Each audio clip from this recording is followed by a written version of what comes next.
También agradezco al doctor Cermeño, quien hará la presentación formal de la doctora Larisa.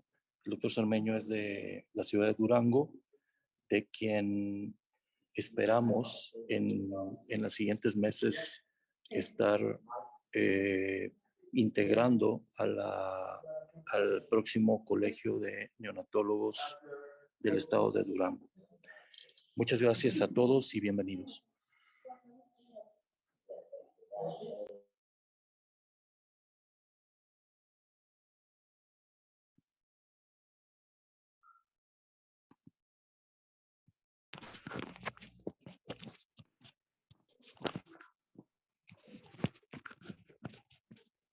Buenos días. Es un honor la invitación por parte del doctor Quiles, doctor Moisés Quiles, y por parte del doctor Encalada para la coordinación de este importante tema, como es el abuso de sustancias en el embarazo y sus efectos en el recién nacido. Tengo el honor de presentar a la doctora Larisa María Gómez Ruiz. Ella es egresada de pediatría por la Universidad de Guadalajara, con sede en el nuevo Hospital Civil de Guadalajara, Dr. Juan I. Menchaca, egresada de neonatología por la Universidad Nacional Autónoma de México, con sede en el Instituto Nacional de Perinatología Isidro Espinosa de los Reyes, maestra en Ciencias Médicas en la Universidad de Colima, México. Actualmente, jefe de la División de Pediatría del nuevo Hospital Civil de Guadalajara, Dr. Juan I. Menchaca. Ampliamente estudios que tiene realizados sobre el abuso de drogas en el embarazo y los efectos que tiene en el recién nacido. Pionera, diría yo, de publicar estudios donde nos demuestran, donde nos enseña a cada personaje de la medicina, especialmente a nosotros como tratantes de recién nacidos, estos efectos que tienen el uso de sustancias tóxicas y cuál es nuestra ruta a seguir. Quedamos pues con la doctora Larisa Gómez para la exposición del tema. Adelante. Muchas gracias, doctor Alfredo Cermeño, por su presentación, y muchas gracias al doctor Moisés Quiles por la invitación para estar nuevamente en estas sesiones y conferencias que organiza la Federación Nacional de Neonatología de México. Voy a compartir mi pantalla para iniciar con la exposición.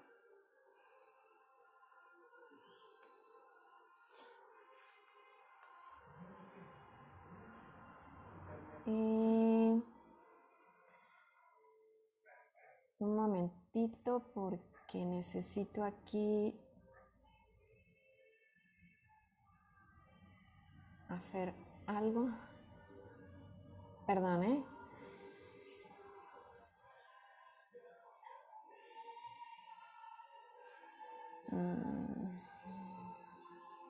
Bueno, voy a compartir nuevamente mi pantalla.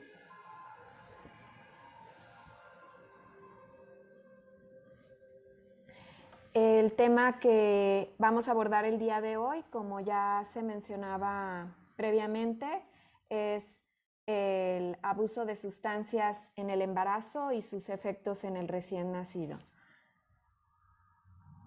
Los objetivos de esta presentación es una breve introducción del tema, aspectos clínicos, diagnóstico, algunos aspectos epidemiológicos, hablar algo en relación a drogas lícitas, drogas ilícitas y finalmente las conclusiones.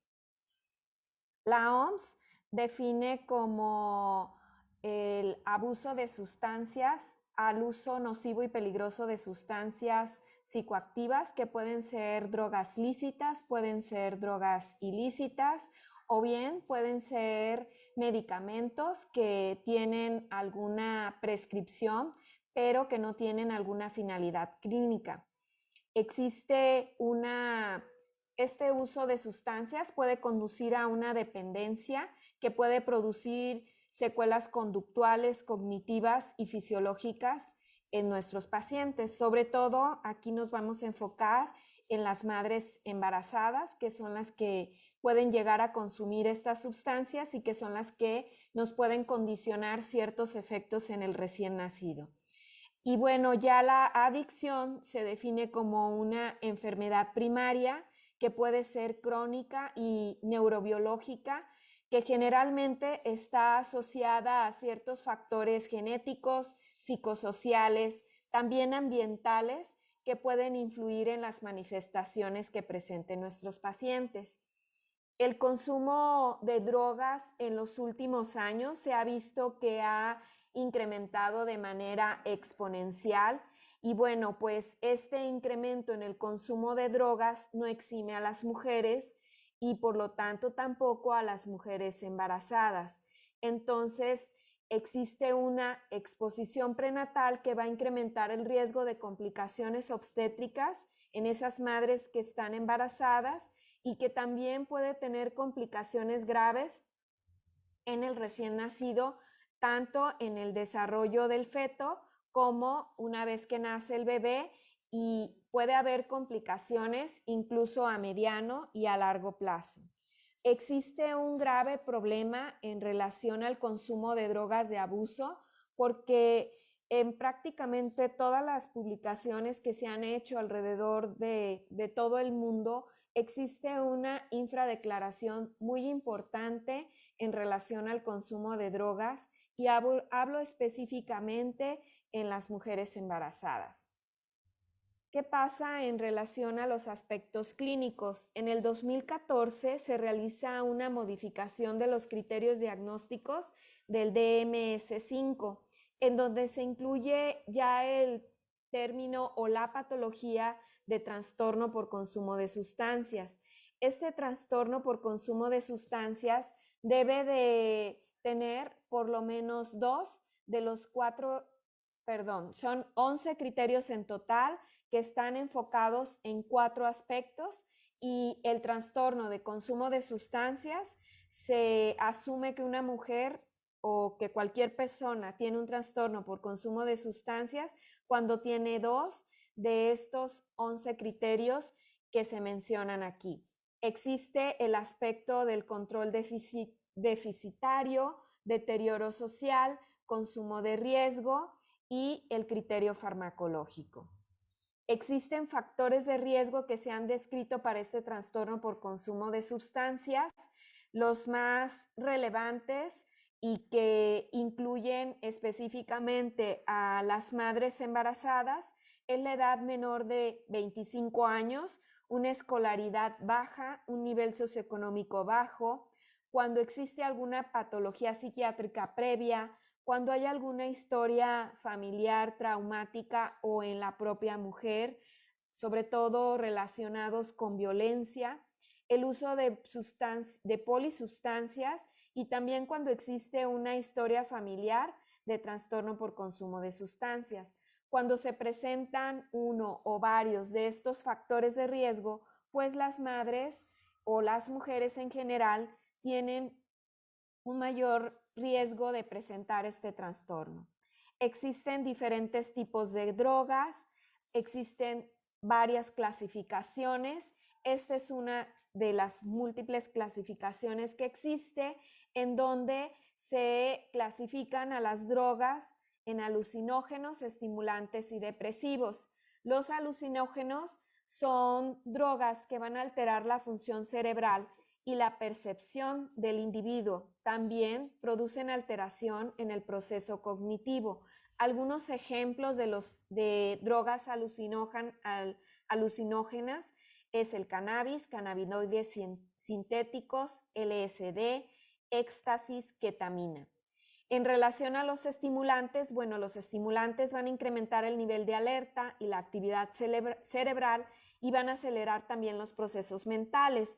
Aquí, dentro de los estimulantes, encontramos a sustancias como cocaína, anfetamina, drogas lícitas como el tabaco, algunas ilícitas también como metanfetaminas, mefedrona. En relación a los depresivos, bueno, pues estos se caracterizan porque van a lentificar el cerebro y el sistema nervioso central y existe una disminución importante en el nivel de alerta de las personas y de su actividad cerebral. Dentro de las drogas depresivas, pues vamos a encontrar al alcohol, opioides, heroína, codeína, fentanilo, hidromorfina, metadona, morfina, oxicodona y algunas sustancias volátiles.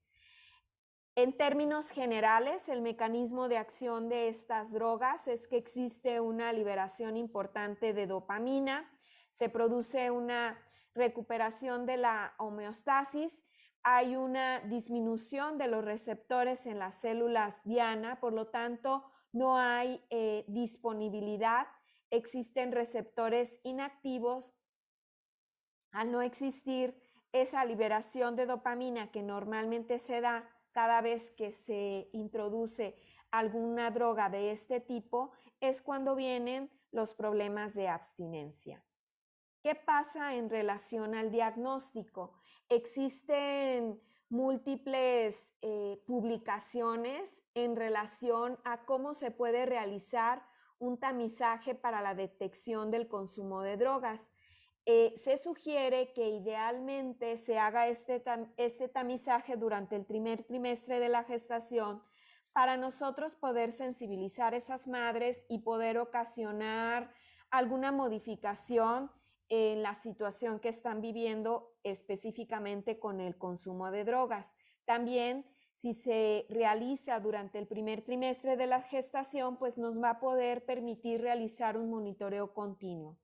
Esto se tendría que hacer independientemente de las clases socioeconómicas, de los grupos raciales y étnicos, porque en las publicaciones que hemos revisado, que se han hecho tipo de detecciones en diferentes partes del mundo, vemos que el consumo de drogas afecta a cualquier clase socioeconómica, a cualquier grupo racial y a cualquier grupo étnico. Existen instrumentos que ya están validados, son entrevistas, cuestionarios o encuestas. Algunas se utilizan para detectar el riesgo de un bebedor y algunas otras se utilizan para detectar factor de riesgo para consumo de alcohol, tabaco y de algunas otras drogas. Tenemos algunas barreras para poder identificar el consumo de drogas en las mujeres embarazadas. Y una de las más importantes pues es la estigmatización que existe en relación a este tema. También en algunos lugares, no en todos los hospitales probablemente esté sistematizado, pero muchas de las mujeres saben que si reportan el consumo de sustancias ilícitas pueden llegar a tener problemas legales.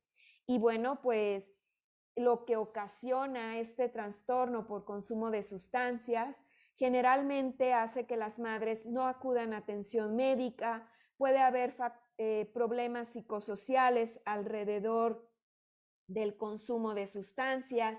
Normalmente, pues las madres, al no acudir a una atención prenatal adecuada, pues tienen un tratamiento subóptimo durante el seguimiento de la gestación y finalmente, pues sí puede haber complicaciones legales.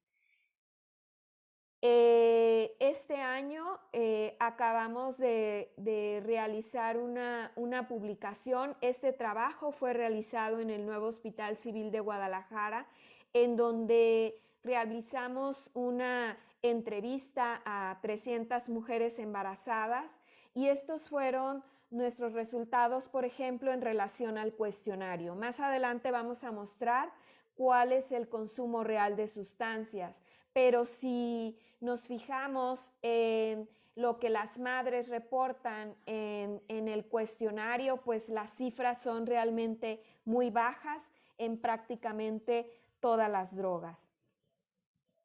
¿Qué es entonces lo que debemos de hacer para tener la certeza de si realmente hay algún consumo de sustancias en el embarazo? específicamente en las madres y bueno, de manera secundaria también ya podemos tener el resultado en el recién nacido.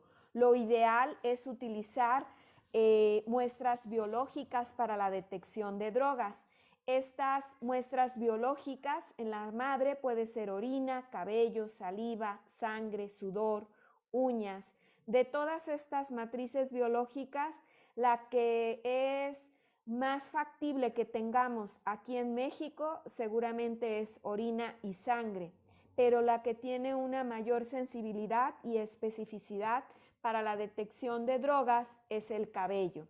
En el recién nacido también existe la posibilidad de realizar la determinación de drogas en el meconio.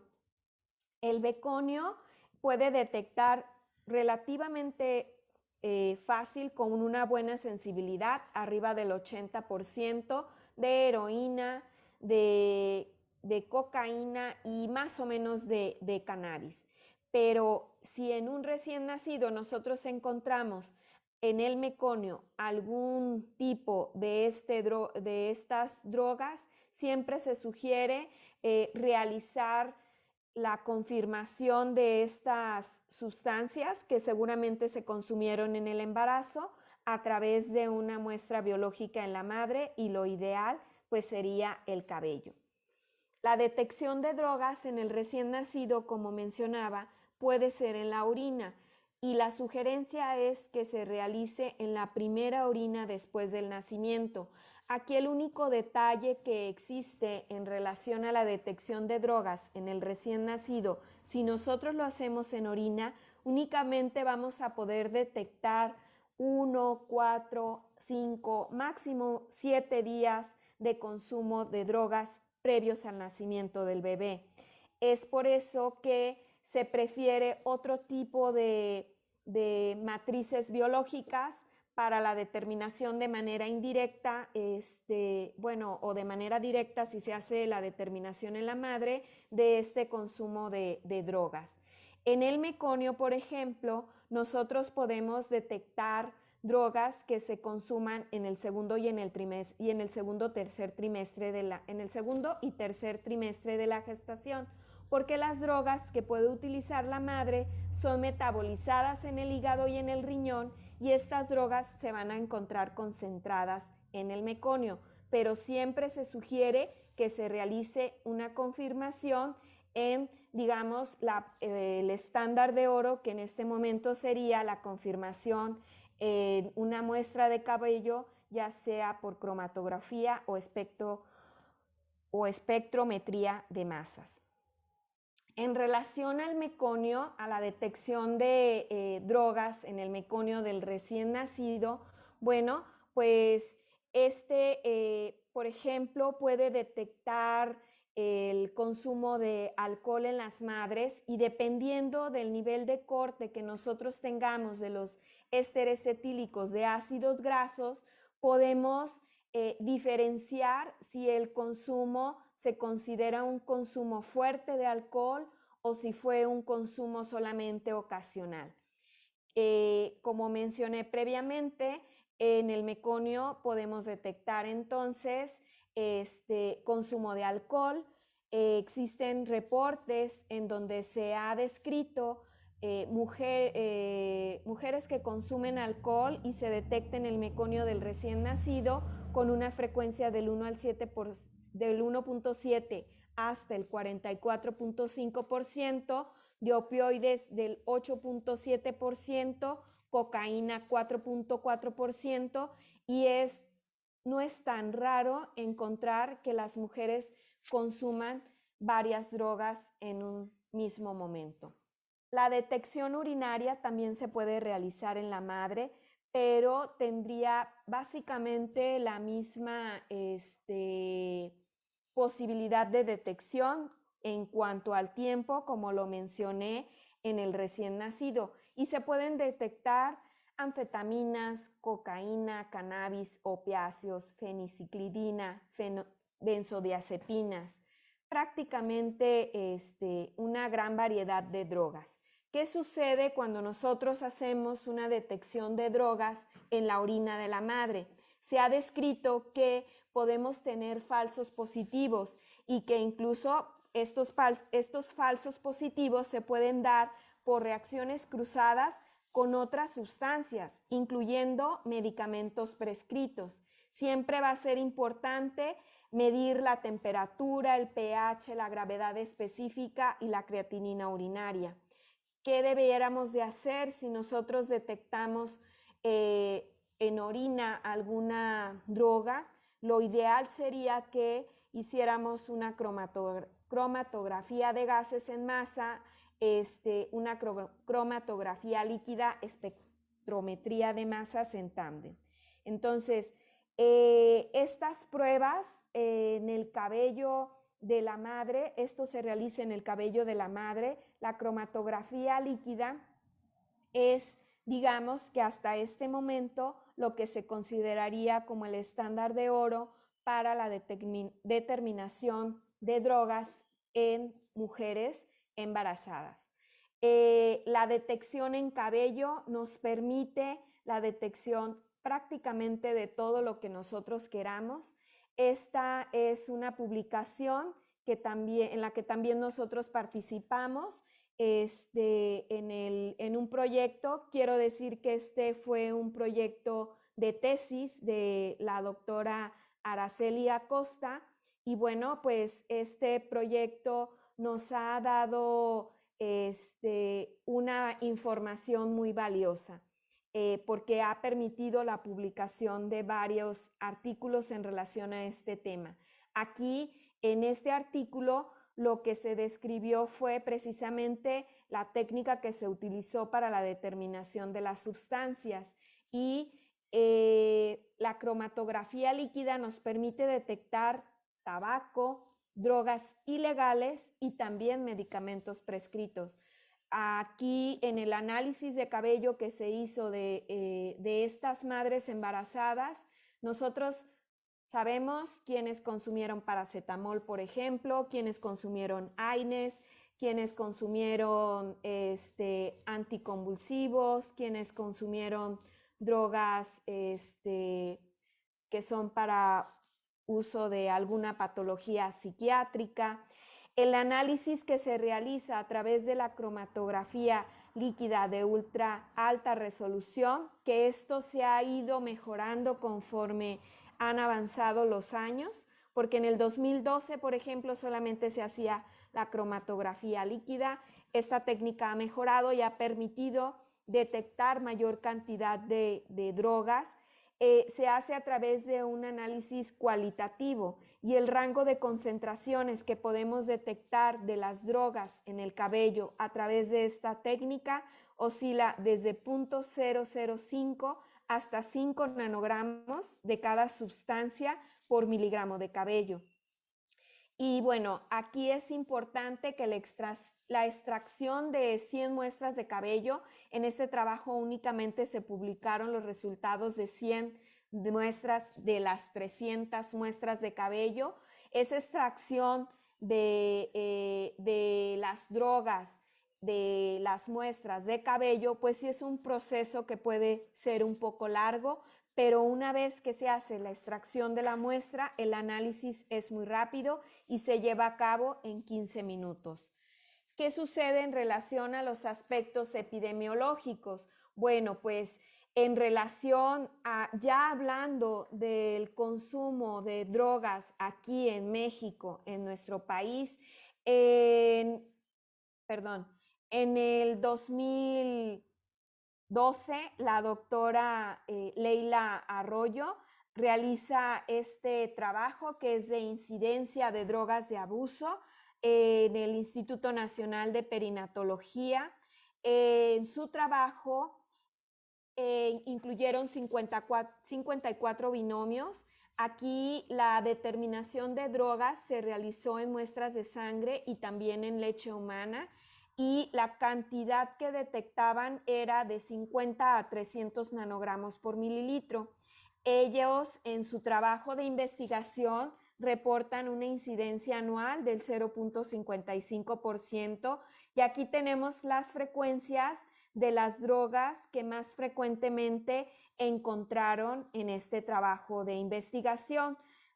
Por ejemplo, de cocaína, que fue la más frecuente, se reportó en un 41.4%, y lo que llama la atención es que existe la presencia o la utilización de 2 o más drogas hasta en un 38.9%, que probablemente eso es algo que vamos a ver cada vez más frecuente, la utilización de varias drogas en una sola persona.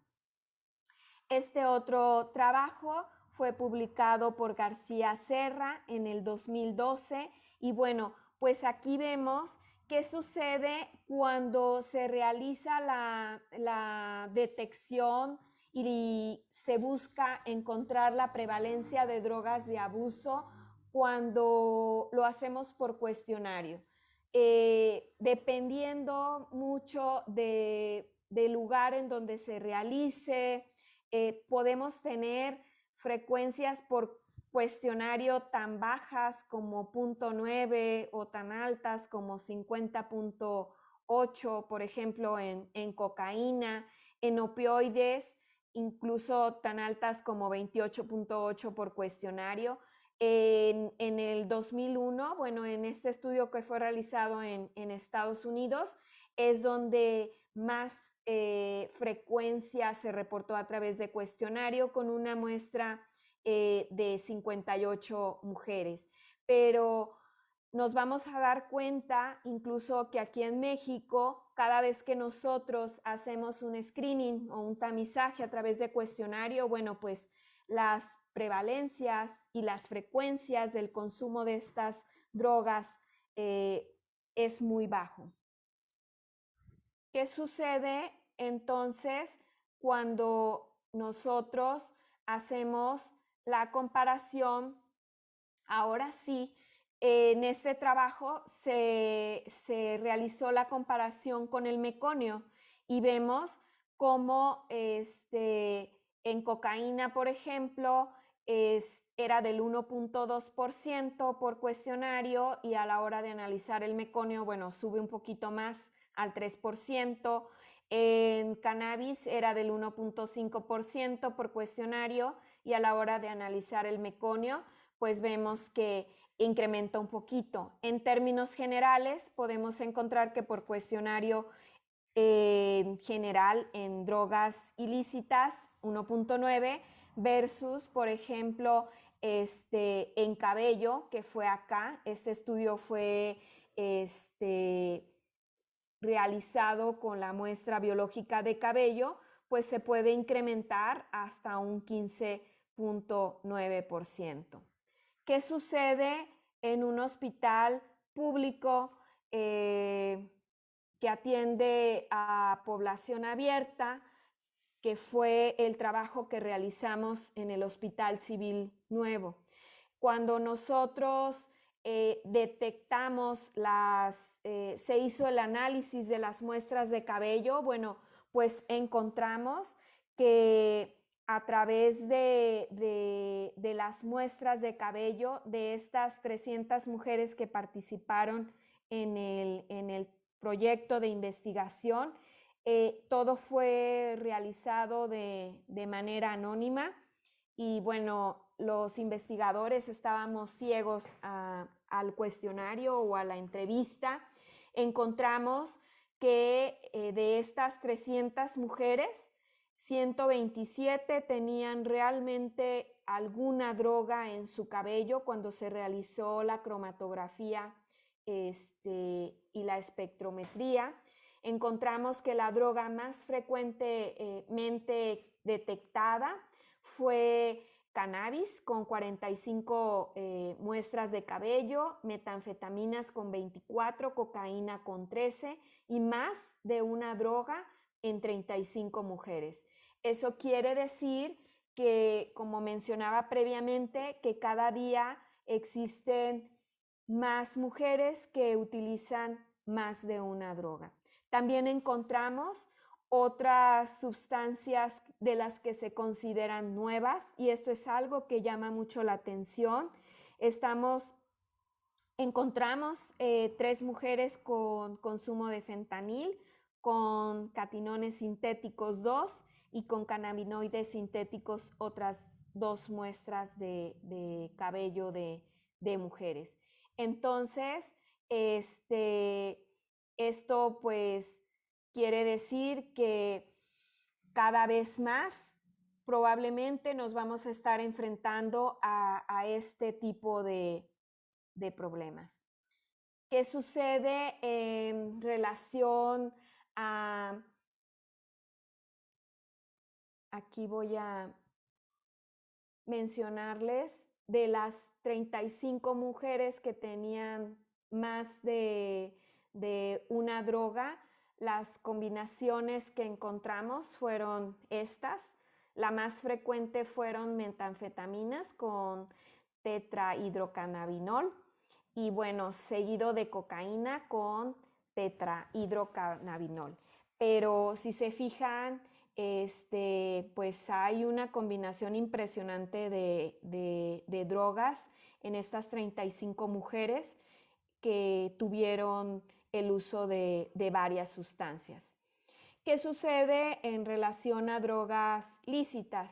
Bueno, pues el tabaco se ha reportado que es una de las drogas que más comúnmente se utiliza en el embarazo. En Estados Unidos se reporta del 36% en mujeres que son mayores de 18 años. En Australia, por ejemplo, es un poco menos frecuente y puede llegar incluso hasta el 9% en mayores de 20 semanas. En el Reino Unido, pues sí se ha llegado a reportar una cifra bastante alta del 97.4% de las embarazadas han reportado tabaquismo, aunque es cierto que algunas o la gran mayoría dejan de fumar durante el embarazo y solamente el 16% de esta población sí continuó fumando el resto del embarazo. Esta es la encuesta nacional de consumo de drogas, alcohol y tabaco del 2016-2017 que fue realizada aquí en México y vemos cómo existe una prevalencia de consumo de tabaco en mujeres de 12 a 65 años del 8.7% a nivel nacional y a nivel estatal, por ejemplo, aquí en Jalisco es del 14.2%. Pero, ¿qué sucede cuando vemos la verdad, por así decirlo? Por ejemplo, aquí en cuestionario, las madres que tuvieron en su muestra de cabello la nicotina negativa fueron 217, pero las que tuvieron nicotina positiva fueron 83. Y aquí, por cuestionario, de estas 83 que tenían nicotina positiva, solamente el 13.3% dijo que efectivamente utilizaba tabaco durante el embarazo.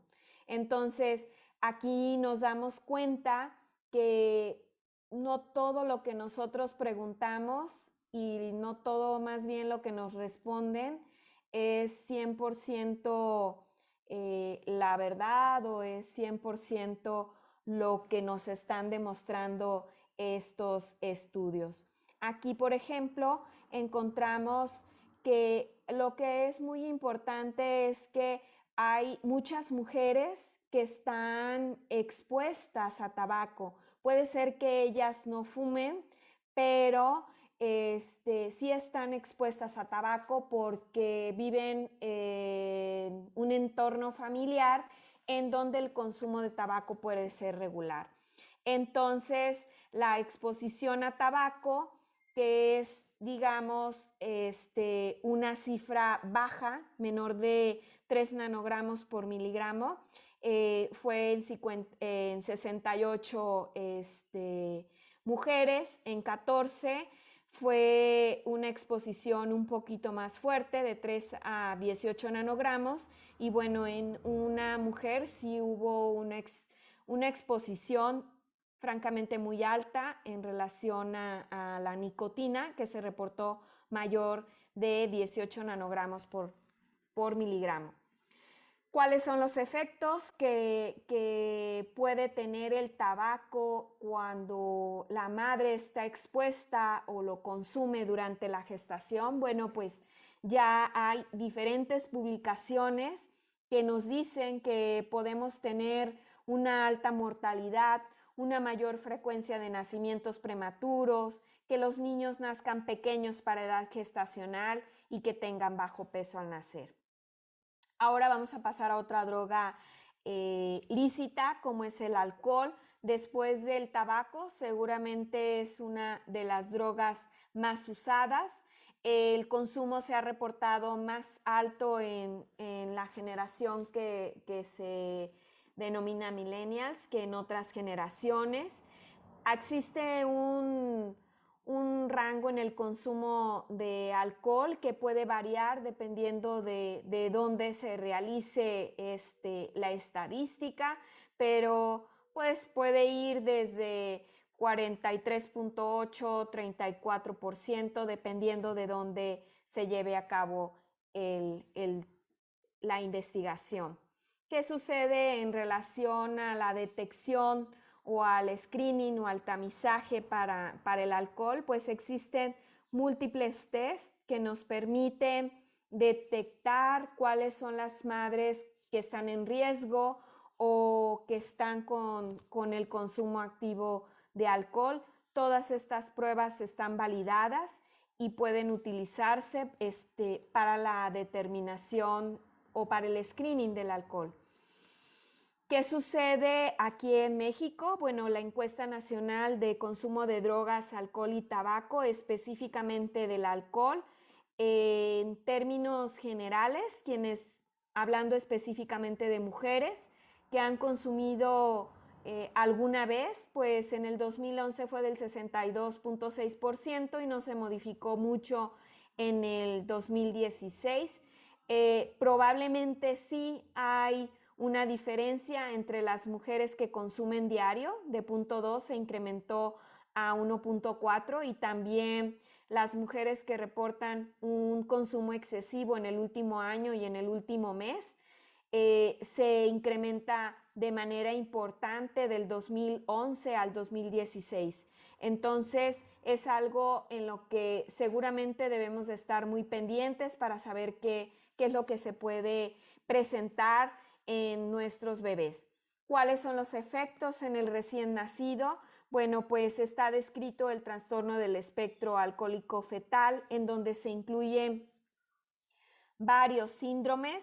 El síndrome alcohólico fetal, que está caracterizado porque los bebés tienen defectos físicos, mentales, anormalidades faciales, hay déficit en el crecimiento y puede haber problemas también en el sistema nervioso central.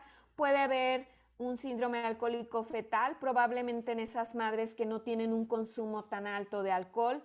También hay defectos congénitos que van a estar relacionados solamente con el alcohol, sin ser precisamente parte del síndrome. Y bueno, también sabemos que puede haber trastornos en el desarrollo, trastornos neuroconductuales que pueden estar asociados a la exposición prenatal del alcohol. También se puede incrementar el riesgo de nacimiento prematuro, de retardo en el crecimiento intrauterino, y bueno, se considera que no es seguro para la lactancia. ¿Qué sucede con las drogas ilícitas? Bueno, pues en términos generales, las drogas ilícitas van a ocasionar un crecimiento anormal, alteración en los neurotransmisores y desarrollo cerebral, y esto va a condicionar con efectos teratogénicos. Esto de manera directa en el recién nacido o en el feto, y bueno, pues nosotros vamos a recibir un recién nacido que va a tener todo este tipo de problemas. Pero alrededor del consumo de drogas puede haber pobre nutrición en la madre, que también nos puede condicionar enfermedades, pobre desarrollo neurológico en el recién nacido, enfermedad mental y algunas otras alteraciones neuroconductuales asociadas con una pobre nutrición en la madre. También una madre que está en un ambiente en donde existe consumo de drogas, pues está expuesta a mayor violencia, puede estar expuesta a una mayor riesgo de infecciones como por ejemplo hepatitis, HIV, sífilis, que sé que en los últimos años hemos tenido un incremento muy importante de este tipo de infecciones. Entonces, no hay nada más efectos de manera directa que son producidos por las drogas, sino también efectos que pueden repercutir de manera secundaria en nuestro paciente, en nuestro bebé. ¿Qué sucede aquí en México en la encuesta nacional de consumo de drogas? Este es un comparativo del 2002, 2008, 2011 y la última que es 2016 y vemos, por ejemplo, en relación a la cocaína, cómo se ha incrementado la frecuencia. Algo importante es que estos números que nosotros vemos aquí es obtenida la información por cuestionario. Entonces, marihuana fue en el 2016 3.7 y vemos cómo se ha incrementado. Este numerito que vemos acá en azul es lo que nosotros determinamos en el estudio que he mencionado en muestra biológica de cabello. En muestra biológica de cabello para marihuana nosotros encontramos el 15%. Para cocaína, en entrevistas, si se fijan, ha habido un incremento gradual en relación al consumo en relación al reporte que existe del consumo de cocaína. En entrevista, en la última 1.1% y nosotros por cromatografía detectamos 4.3%. ¿Y qué sucede en relación a las metanfetaminas? Estas sí se han incrementado, no por entrevista, pero sí por la determinación en muestra de cabello. Nosotros encontramos 8% en la población que estudiamos. El cannabis es una de las drogas ilícitas que se reporta con mayor frecuencia aquí en México. En el global es del 8.6%. En Ibiza, por ejemplo, en cabello es de 10.2% y aquí en el nuevo Hospital Civil de Guadalajara en cabello fue del 15%. ¿Qué sucede con esas madres que consumen cannabis durante el embarazo? Bueno, pues vamos a tener efectos neurocognitivos en el recién nacido a largo plazo. A altas dosis vamos a encontrar que los niños pueden tener bajo peso al nacer, van a tener algunas alteraciones autonómicas como sobresaltos, disminución del llanto e incremento de temblores.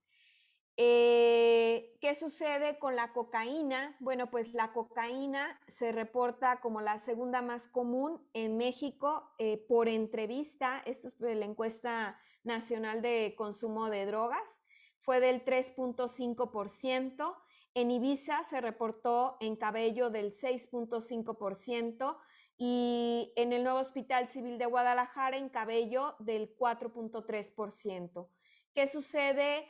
¿Cuáles efectos tenemos en el recién nacido cuando existe el consumo de cocaína? Bueno, hay retardo en el crecimiento intrauterino, hay mayor probabilidad de contracciones uterinas, esto nos puede condicionar un parto pretérmino y bueno, pues todo lo que va alrededor de un nacimiento pretérmino, bueno, pues muchos de nosotros ya sabemos a qué es a lo que se va a enfrentar este bebé. También puede existir una disminución del flujo sanguíneo uterino que probablemente pueda condicionar esta restricción en el crecimiento, una vasoconstricción placentaria, rotura prematura de membranas. También puede haber signos y síntomas a nivel del sistema nervioso central. Y si no se dan estas manifestaciones en el periodo neonatal, los lactantes tienen mayor riesgo de tener un síndrome de muerte súbita del lactante y también en el periodo neonatal hay mayor riesgo y mayor probabilidad de que nuestros pacientitos tengan una enterocolitis. En relación a las drogas ilícitas, también tenemos anfetaminas y metanfetaminas. En México se reporta del 0.9% en la encuesta nacional de consumo de drogas. Este dato es del 2016, el de la última encuesta publicada. ¿Y qué sucede en un hospital público, en el nuevo Hospital Civil de Guadalajara? Bueno, en Cabello se reporta del 8%. Entonces, si se fijan, pues sí tenemos problemas con la declaración que se hace a través de encuesta y de cuestionario. ¿Cuáles son los efectos en el recién nacido? Bueno, pues en el recién nacido podemos también tener restricción en el crecimiento, nacimiento prematuro, bajo peso nacer. Este tipo de drogas sí nos pueden dar un síndrome de abstinencia neonatal, algunas malformaciones, algunas alteraciones como el paladar hendido, talla y perímetro cefálico bajos. ¿Qué sucede con los opioides? Bueno, en México, en la encuesta nacional se reporta del 0.2 para la población en general, pero en el nuevo Hospital Civil de Guadalajara nosotros detectamos del 1.3% en el cabello. ¿Y cuáles son los efectos en el recién nacido? Restricción en el crecimiento, muerte fetal, nacimiento prematuro, bajo peso al nacer. Hay una alta probabilidad de que tengamos el síndrome de abstinencia neonatal, hasta en un 60 a un 95% de los casos. También el síndrome de muerte súbita del lactante. También los opioides nos pueden ocasionar defectos cardíacos y defectos de tubo neural. El síndrome de abstinencia neonatal es un síndrome que, por ejemplo, en Estados Unidos se reporta de 1.2 a 3.39 por cada 1000 nacidos vivos. Es un síndrome que se puede presentar en bebés expuestos desde un 21% hasta un 24%, y es muy frecuente que estos niños vayan a requerir manejo farmacológico. Las manifestaciones las podemos dividir en manifestaciones a nivel del sistema nervioso central, que pueden ir desde síntomas leves como irritabilidad o alguna exageración en los reflejos primarios, hasta convulsiones, por ejemplo. A nivel gastrointestinal podemos tener niños que presenten vómitos, diarrea, y también podemos tener disfunción autonómica, inestabilidad térmica, por ejemplo, en los niños que estén cursando con este síndrome de abstinencia neonatal. Entonces, ¿qué debemos de hacer? Pues el daño por consumo de tóxicos no es algo que podamos reparar si ya se produjo durante la gestación, pero sí podemos mejorar el desarrollo neurológico de nuestros niños si nosotros iniciamos de manera temprana con el seguimiento. Eso es cuando el niño ya nació y cuando ya el consumo previo no lo pudimos haber evitado. Pero ¿qué sí podemos hacer? Es un reconocimiento temprano de esas madres que están consumiendo drogas. ¿Para qué? Pues para implementar intervenciones que nos ayuden a mejorar esta situación y a evitar que estas madres sigan con el consumo de drogas. Sabemos que este problema es un problema de salud pública y definitivamente no podemos hacer mucho si no trabajamos todos en equipo, incluyendo a nuestros compañeros ginecobstetras, pediatras y neonatólogos. ¿Cuáles son las conclusiones? Pues existe una importante infradeclaración sobre el consumo de sustancias de abuso, y esta determinación en matriz biológica en cabello a través de cromatografía líquida de ultra alta resolución, pues va a ser muy importante. Aquí Nosotros para este trabajo tuvimos el apoyo incondicional del doctor Óscar García Algar, que él es parte de la Universidad de Barcelona y del Hospital Clínic en Barcelona. Y bueno, sin el apoyo del doctor Óscar García Algar no hubiera sido posible realizar este proyecto. Y pues nosotros en el nuevo Hospital Civil de Guadalajara tenemos una prevalencia real del consumo de drogas ilícitas del 42.3%, y no hay que olvidar que puede haber una afección importante en los recién nacidos, hijos de madre, con este consumo de sustancias. Muchas gracias.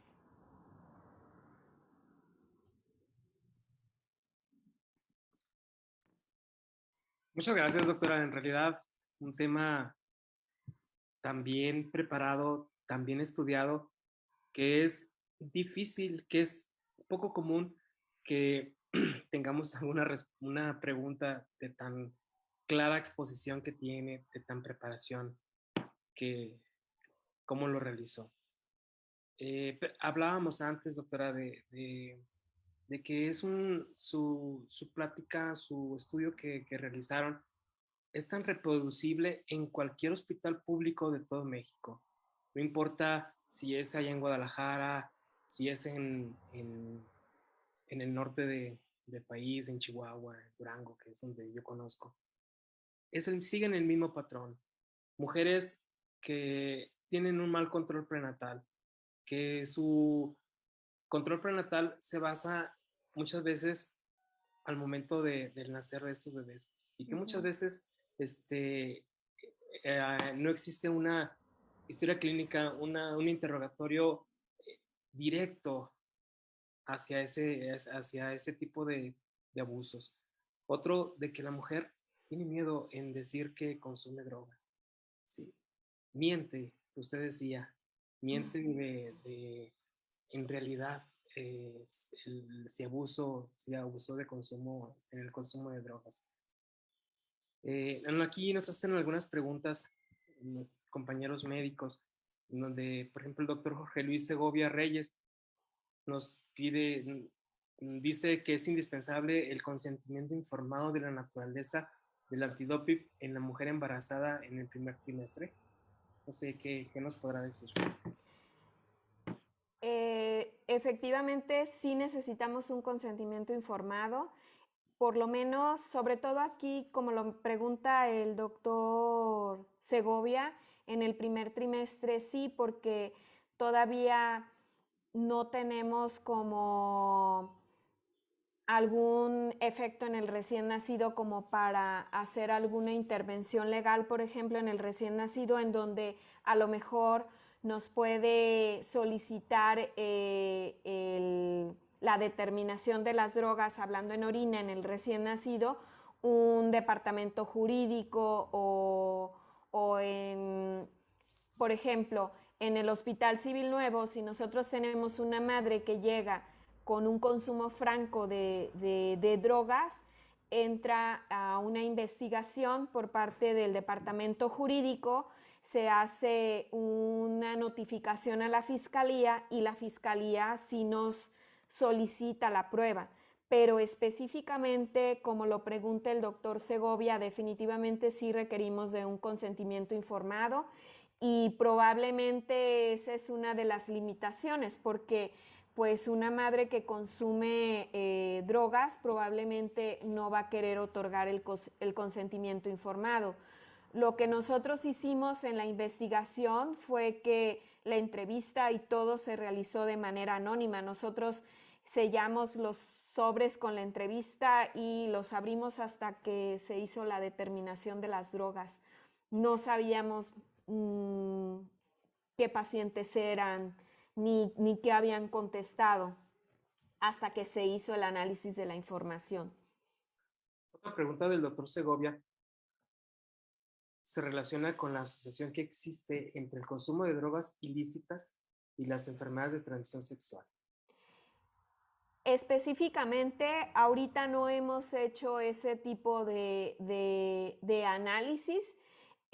Probablemente, de acuerdo a lo que está reportado en otras publicaciones, el entorno del consumo de drogas en una mujer embarazada muchas veces no es muy favorable y sí existe mayor riesgo y mayor probabilidad de enfermedades de transmisión sexual, como lo mencionaba en alguna de las diapositivas. Y definitivamente, pues un bebé que está con mayor riesgo y exposición a HIV, a sífilis, por lo menos sífilis congénita en el hospital donde yo laboro, cada vez es más frecuente que tengamos recién nacidos con sífilis congénita.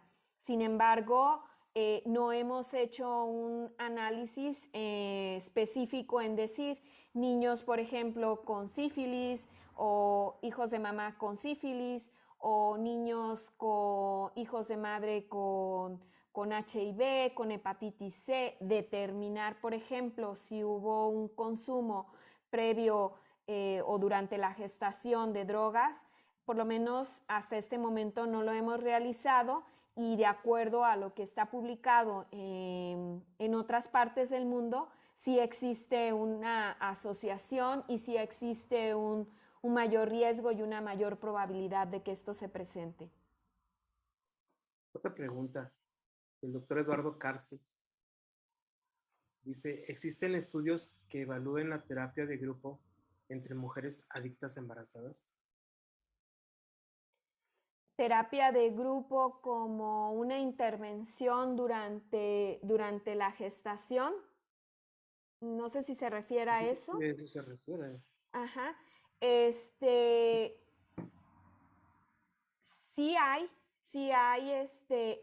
intervenciones. Aquí creo que uno de los principales problemas es que no hay una detección oportuna del problema durante la gestación.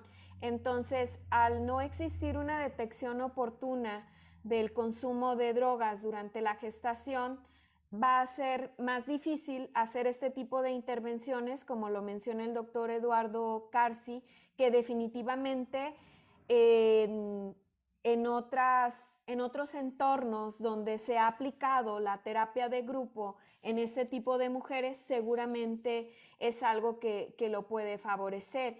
Y me parece muy, muy importante la pregunta y el comentario del doctor, porque probablemente eso es algo que nosotros sí pudiéramos realizar en nuestras unidades hospitalarias, en donde invitemos a las madres de manera general, a lo mejor para que no se sientan estigmatizadas, a participar en grupos, para que eso sí está bien descrito cuando hay una participación en grupos o entre personas que tienen más cosas en común, que pudiera ser, por ejemplo, en este caso, el consumo de drogas, es más fácil que se pueda hacer una intervención y es más fácil que podamos tener un mejor resultado. Yo creo que eso es algo que pudiéramos hacer en nuestras instituciones definitivamente, pero específicamente nosotros no lo estudiamos porque nosotros obtuvimos la muestra del cabello cuando nació el bebé. Entonces no pudimos, aparte como era anónima, era ciega, no podíamos hacer una intervención de este tipo. Otra pregunta es si tienen ustedes referencia de los efectos en recién nacidos cuando solo el padre consume drogas ilícitas o lícitas. Específicamente lo único que, bueno, ahorita vamos a correr una segunda investigación en donde vamos a buscar específicamente estos efectos en los recién nacidos, pero en lo que sí sabemos que puede afectar el consumo de drogas ilícitas del padre en el recién nacido es en el tabaco, porque como vimos, hay exposición importante de las mujeres a la nicotina y no todas consumen tabaco durante la gestación, pero si están expuestas en un ambiente en donde toda la familia fuman dentro de la casa o fuman en contacto con esa madre que está embarazada, pues seguramente de ahí es que esa es la razón por la que nosotros encontramos ciertos niveles de nicotina en mujeres que no reportan un consumo real o de ellas mismas de tabaco. Yo creo que esta es una de las drogas que sí puede dar efecto. Todavía no, probablemente en verano esté lo del alcohol, porque hasta ahorita todavía está en análisis lo de esas 300 muestras de cabello en relación al alcohol. Entonces, todavía no puedo decir si puede haber o no en relación al alcohol, pero de las lícitas, el tabaco, y de las ilícitas, tendríamos que ver en el trabajo que estamos empezando. En relación a los efectos en el recién nacido, hacen la pregunta sobre su experiencia en el tratamiento, del síndrome de abstinencia. Afortunadamente, nosotros no hemos tenido muchos casos de síndrome de abstinencia en el recién nacido. Específicamente, por ejemplo, en esta población que estudiamos, en estas 300 mujeres, no tenemos el reporte de ningún síndrome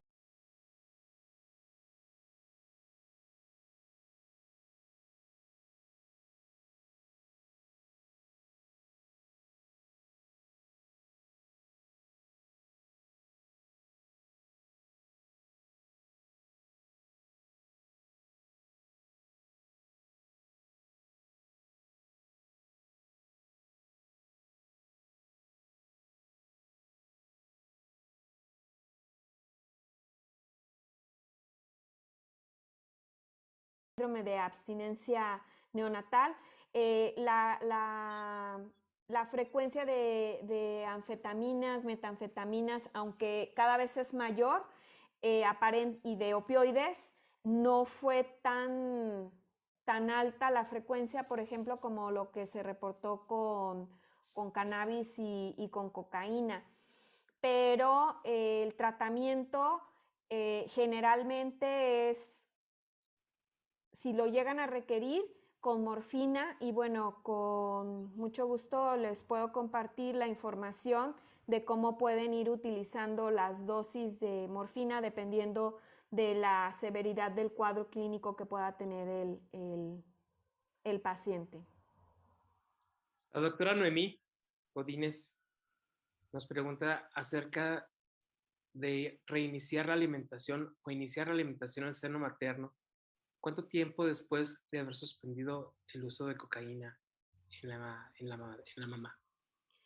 Bueno, pues primero es importante tener la certeza de que efectivamente ya no hay ningún consumo de cocaína, porque no lo hemos explorado, pero probablemente un screening en el embarazo puede ser diferente a las respuestas que da una mujer embarazada, pueden ser diferentes a las respuestas que dé una mujer que ya tiene a su bebé.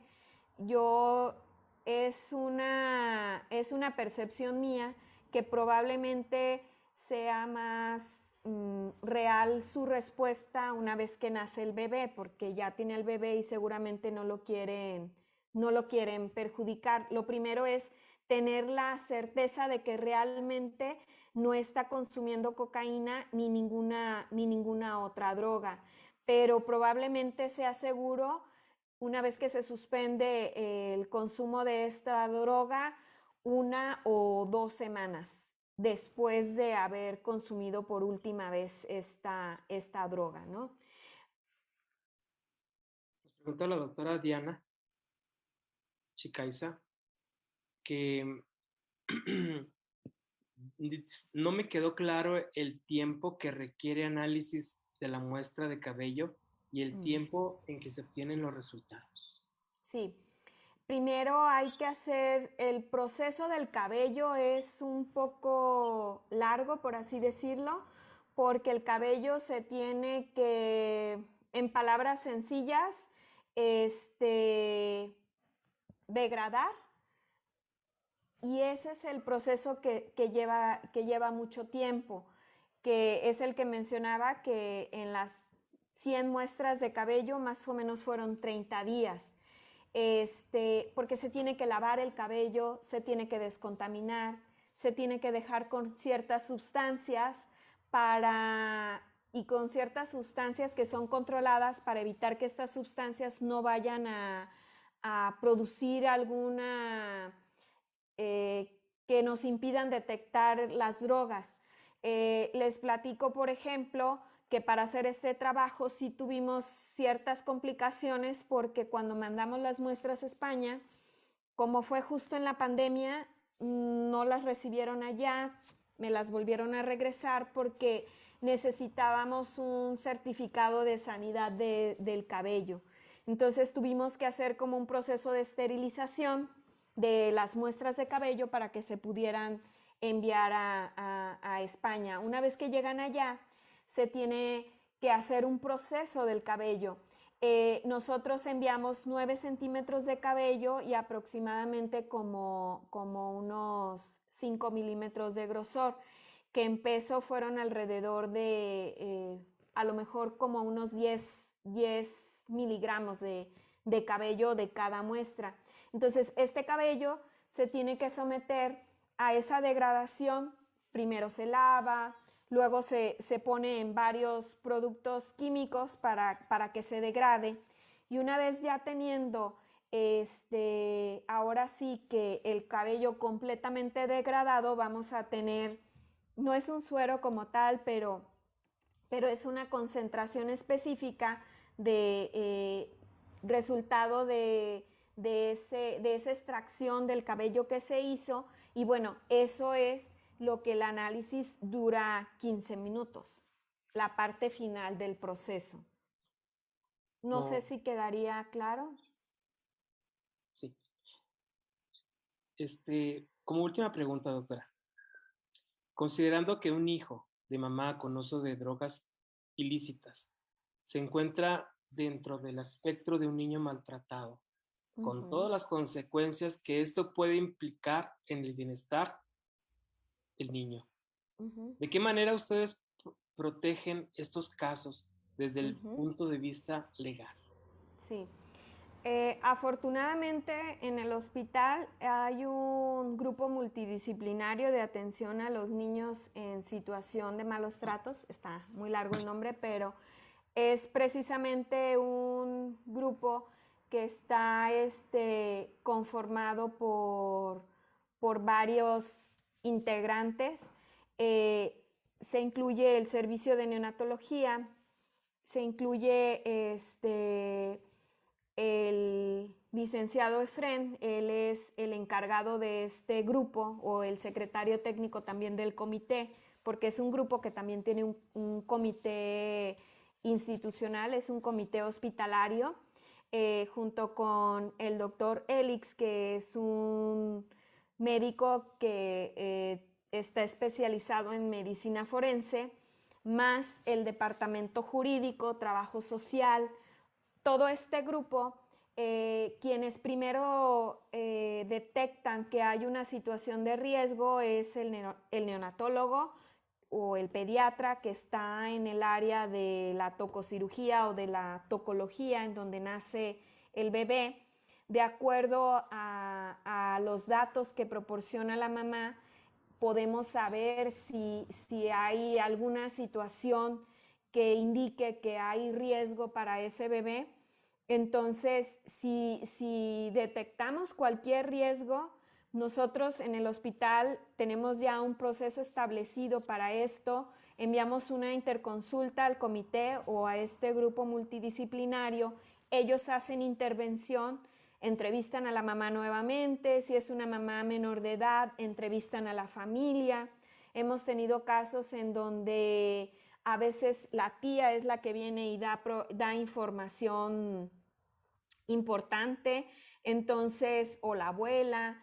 Entonces, una vez que se hace la detección inicial, los factores de riesgo, como parte en el hospital es habitual que se pregunte si se consume algún tipo de droga, si se consume alcohol, si se consume tabaco. Como lo he mencionado, pues no nos van a decir muchas veces la verdad, pero nosotros tenemos de alguna manera que confiar en lo que nos están diciendo. Si no nos dicen que hayan consumido alguna droga, pero por ejemplo nosotros detectamos que nunca fueron a control prenatal, que no tuvieron un buen seguimiento durante su embarazo, son como factores de riesgo que nos alertan para valorar si si esta madre y este bebé recién nacido requieren algún seguimiento. Hacemos esa interconsulta, el grupo multidisciplinario hace su intervención, hacen más entrevistas. Ahí es donde les comento que si se detecta que sí es un bebé con riesgo o con muchos factores de riesgo, el comité manda una notificación al departamento jurídico del hospital, el departamento jurídico del hospital lo manda a Ciudad Niñez y ya Ciudad Niñez nos dice, de acuerdo a lo que nosotros enviamos, si es una situación de riesgo, se queda el bebé en custodia. Y bueno, pues sí tenemos muchos bebés en custodia ahí en el hospital mientras se hacen todas las investigaciones y el departamento jurídico, obviamente, de acuerdo a lo que nos diga la fiscalía, se defina si se va o se queda con la familia o si es necesario que vaya a algún albergue el bebé. Todo eso, pues seguramente esto es una invitación para que todos, si no lo tienen, empiecen a trabajar en este tipo de grupos que la verdad es que son muy benéficos. Y ahora con lo de la violencia obstétrica, también esta valoración se hace a las adolescentes que tenemos embarazadas, que por lo menos en el hospital es casi del 30%. Entonces sí es importante que se tome en cuenta toda esta situación. Bueno, hemos terminado. Por parte de la coordinación, damos por cerrado. Le agradecemos, doctora, todo la preparación que tuvo, la excelente, y quedamos palabras despedidas por parte del doctor Moisés Quiles. Gracias. Pues, muchas gracias, gracias por esta excelente plática. Y yo nada más quisiera resaltar que hay que cuesta mucho trabajo a veces con toda la labor asistencial que de por sí es pesada, el hacer sobre todo trabajos de investigación de esta calidad. Yo realmente felicito a Larisa por tan excelente trabajo que ya está, como les mencionó ella en su presentación, publicado recientemente. Y obviamente esto pues va a generar más trabajos de investigación y sobre todo resaltar que es una investigación con la realidad que tenemos acá en México y que sin duda va a aportar mucho con las publicaciones ya presentadas, más las que vienen posteriormente. Muchas gracias, Lari, por la presentación y no me queda más que dar las gracias a todos por su asistencia y estaremos transmitiendo la próxima semana, 11 de la mañana, con otro interesante tema que en la semana se los haremos llegar. Y comentarles que en el tema del Congreso Nacional que tendremos en febrero, pues ya nos han empezado a confirmar algunos profesores. En las siguientes semanas esperamos tener ya un borrador del programa que se los daremos a conocer con antelación y pues les agradezco mucho por toda la atención hacia estas sesiones y a las actividades de la Federación de Neonatología de México. Muchas gracias y que tengan todos un buen fin de semana. Hasta pronto.